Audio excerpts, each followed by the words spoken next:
from our Lake County Tea Party is a commitment to contribute several hours a month to work toward maintaining and recovering the freedoms that we hold dear. Now, I recognize that it may not be easy, but if we consider those who gave their lives, they gave everything.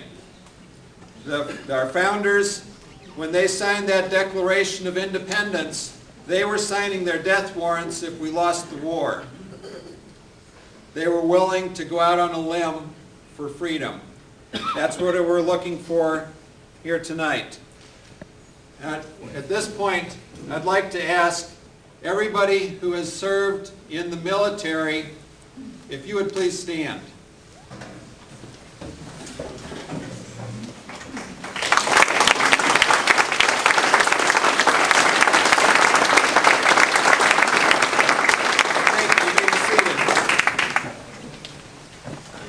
Those of you that served in the military, I want to express my thanks to you for what you did to help preserve the freedom that we enjoy today. Now, those were wars that were fought with bullets and bombs, hand-to-hand combat. There's a war going on today against the freedom that we hold dear and against our Constitution. They're trying to take away our freedoms, take away the Constitution to move in a direction that is contrary to that of our founders. There is one of the figures that is leading that war on freedom. It's supported by, if you can't see, it's President Obama at the top. It's Vice President Biden underneath. On the left is Princess Nancy, according to Herman Cain. And on the right is Harry Reid. So, if you recall, 2 years ago now, when they were trying to push Obamacare down our throats, when the American people so clearly said that is not what we want, were we governing government of the people, by the people, for the people? No, absolutely not. Now, someone might ask, well, you say that they're conducting a war on our freedom and on the Constitution. What do you mean by that? Well, I was able to come up with a few examples. First, the Patient Protection and Affordable Care Act, Obamacare, requiring all citizens to purchase health care. Government has no authorization in the Constitution to do that. The Dodd-Frank Wall Street Reform and Consumer Protection Act. That one was particularly interesting because it was Dodd and Frank who had the oversight over Wall Street and the banks that led to the housing bubble and the crash, and then they were the ones who were put in charge to create the solution for it. Somehow, that just doesn't seem right to me. We have the Fast and Furious gun program, where we gave guns to the Mexican drug cartels and they ended up killing federal agents and other people. And our Attorney General, when asked about it, said he didn't remember hearing about that. We have annual regulatory costs of about $38 billion. $38 billion of our industry goes into meeting various regulations that most other countries don't have and certainly don't have to the same extent that we do. It makes it very difficult to have a fair playing field. Annual compliance costs of $100 billion a year. Are you talking about new ones, or are you talking about a combination of all existing ones? I think that's all that may not be everything. I was going to say, I think it's much, much higher than that. It could be. That was the figure I got there. Illegal immigration. We had a state, Arizona, that wanted to deal with their problem with illegal immigration. And the federal government says, no, you can't do that. And not only that, but we won't enforce the law either. So, again, a breach of the Constitution because the executive branch is supposed to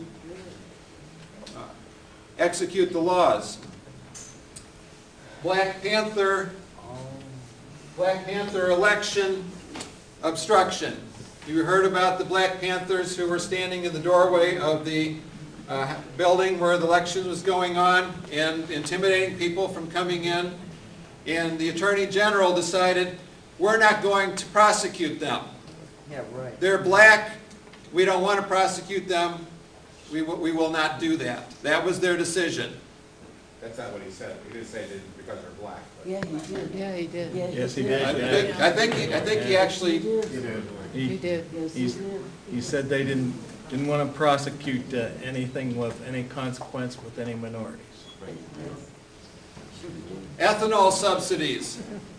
Government pays to raise the price of corn so that we can spend I don't know how many dollars and fossil fuel energy to convert that corn into ethanol so we can put it in our gasoline, and drives up the price of all our food commodities. Did you know that ethanol decreases the mileage on your car when you put it in? Sure, it's not as You get efficient. less, right. Yeah. Exactly. Child and Adult Care Food Program. Have you heard of the recent pilot programs that are going into place where they're going to provide supper for school children now? Memphis. Memphis is the one place. So, our federal dollars now are going to provide supper for school children. Now, once you start a pilot program, what follows after that? It becomes permanent.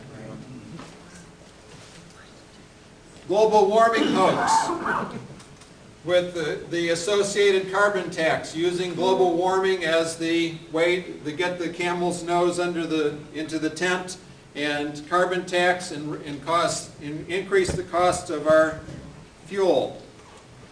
Moratorium on offshore drilling, making our energy costs that much higher.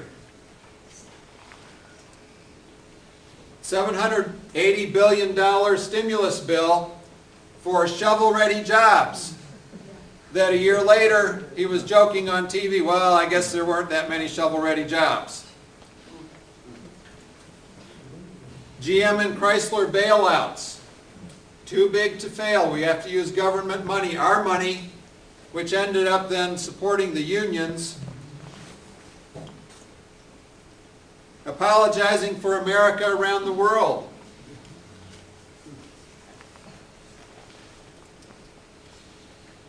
Lukewarm on Israel and supportive of the Muslim Brotherhood uprisings in Egypt, Syria, Libya, and being supportive of those things, calling them rising democracies, which I'd be really, really surprised if those turn out to be democracies.